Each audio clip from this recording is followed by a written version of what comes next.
ഈശ്വരൻ എല്ലാവർക്കും വീണ്ടും മറ്റൊരു വീഡിയോയിലേക്ക് സ്വാഗതം. പ്രിയപ്പെട്ടവരെ, ഭൂമി ഉരുണ്ടതാണെന്ന് ഏത് കൊച്ചുകുട്ടിയോട് ചോദിച്ചാലും അവർ പറയും ഭൂമി ഉരുണ്ടതാണെന്ന്. ഉണർന്നെഴുന്നേൽക്കുമ്പോൾ രാവിലെ കാണുന്ന സൂര്യൻ ഉരുണ്ടതാണ്, രാത്രിയിൽ നമ്മൾ കാണുന്ന ചന്ദ്രൻ ഉരുണ്ടതാണ്. അതുകൊണ്ട് തന്നെ നമ്മൾ വസിക്കുന്ന ഭൂമിയും ഉരുണ്ടതാണെന്ന് ആർക്കും അറിയാവുന്ന കാര്യമാണ്. പക്ഷേ ഈ വീഡിയോയിൽ നമ്മൾ ശ്രദ്ധിക്കുന്നത് ഭൂമി ഉരുണ്ടതാണ് എന്നതിന് ബൈബിളിൽ സൂചനകളുണ്ടോ എന്നുള്ളതാണ്. നമ്മളിതിങ്ങനെ ഒരു ഭാഗം വായിക്കുന്നത് ജോബിന്റെ പുസ്തകം 26-ാം അധ്യായം 10-ാം വാക്യത്തിലാണ്. അവിടെ നമ്മൾ ഇങ്ങനെ കാണുന്നുണ്ട്: പ്രകാശത്തിന്റെയും അന്ധകാരത്തിന്റെയും അതിർത്തിയിൽ ജലോപരിതലത്തിൽ അവിടുന്ന് ഒരു വൃത്തം വരച്ചിരിക്കുന്നു. ശ്രദ്ധിക്കണേ, ഇതിന്റെ ഇംഗ്ലീഷ് വേർഡ് ഇങ്ങനെയാണ്: he has described a circle on the face of the water. വെള്ളത്തിന് മുകളിൽ ഒരു വൃത്തം വരച്ചിരിക്കുന്നു ഭൂമിയെക്കുറിച്ച്.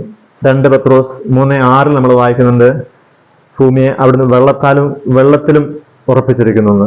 വെള്ളത്തിലും ഉറപ്പിച്ചിരിക്കുന്നത് ഭൂമിയിൽ 3-2 വെള്ളമാണെന്ന് നമുക്കറിയാം. ഈ വചനം ശ്രദ്ധിച്ചാൽ മനസ്സിലാവും. പ്രകാശത്തിന്റെയും അന്ധകാരത്തിന്റെയും അതിർത്തിയിൽ എന്ന് പറഞ്ഞാൽ ഒരു സൈഡ് പ്രകാശം, ഒരു സൈഡ് അന്ധകാരം. പ്രകാശം പകലിനെ സൂചിപ്പിക്കുന്നു, അന്ധകാരം ഇരുട്ടിനെ, രാത്രിയെ സൂചിപ്പിക്കുന്നു.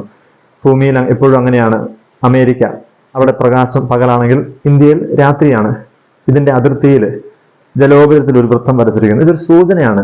ബൈബിൾ നല്ലൊരു ഇൻഡിക്കേഷനാണ്, ഒരു സജഷനാണ്. ഭൂമി ഉരുണ്ടതാണ് എന്നതിനൊരു സൂചനയാണ് ഈ ഭാഗം നമ്മൾ വായിക്കുന്നത്. വീണ്ടും ലൂക്കാ സുവിശേഷം 17:34 നമ്മളിങ്ങനെ വായിക്കുന്നുണ്ട്. ഈശോ തന്റെ അന്ത്യകാലത്തെ കുറിച്ച് പഠിപ്പിക്കുമ്പോൾ, അന്ന് രാത്രി ഒരു കട്ടിൽ 2 പേർ ഉണ്ടായിരിക്കും, ഒരാൾ എടുക്കപ്പെടും, മറ്റേയാൾ അവശേഷിക്കും. 2 സ്ത്രീകൾ ഒരുമിച്ച് ധാന്യം പിടിച്ചുകൊണ്ടിരിക്കും, ഒരാൾ എടുക്കപ്പെടും, മറ്റവർ അവശേഷിക്കും. ഇവിടെയും പറയുകയാണ്, അന്ന് രാത്രി 2 പേർ ഒരു കട്ടിലുണ്ടായിരിക്കും. രാത്രിയെ സൂചിപ്പിക്കുന്നു. തൊട്ടപ്പുറത്ത് പകല്. 2 പേർ അധ്വാനിക്കുകയാണ്. അത് പകലാണ്. അതായത് ഒരു ഗോള ആകൃതിയിലാണ് ഈ പകലും രാത്രി സംഭവിക്കുക. ഇതൊരു സൂചനയാണ്. ബൈബിൾ നമുക്ക് തരുന്ന സൂചനയാണ് ഭൂമി ഉരുണ്ടതാണ് എന്നുള്ളതിന്. ഒരു ഇൻഡിക്കേഷൻ, ഒരു സജഷൻ, അത്രയേ ഉള്ളൂ. പ്രിയപ്പെട്ടവരെ, ഭൂമി ഉരുണ്ടതാണോ പരന്നതാണോ എന്ന് ബൈബിൾ പഠിപ്പിക്കുകയല്ല ബൈബിളിന്റെ ലക്ഷ്യം. മനുഷ്യന്റെ ആത്മരക്ഷയാണ് ബൈബിളിന്റെ ലക്ഷ്യം. മനുഷ്യന്റെ നിത്യതയാണ് ബൈബിളിന്റെ ലക്ഷ്യം. അതുകൊണ്ട് തന്നെ ഭൂമി ഉരുണ്ടതോ പരന്നതോ അതൊന്നുമല്ല. ബൈബിള് മനസ്സിലാക്കി ജീവിക്കുക എന്നുള്ളതാണ്. നന്ദി, നമസ്കാരം.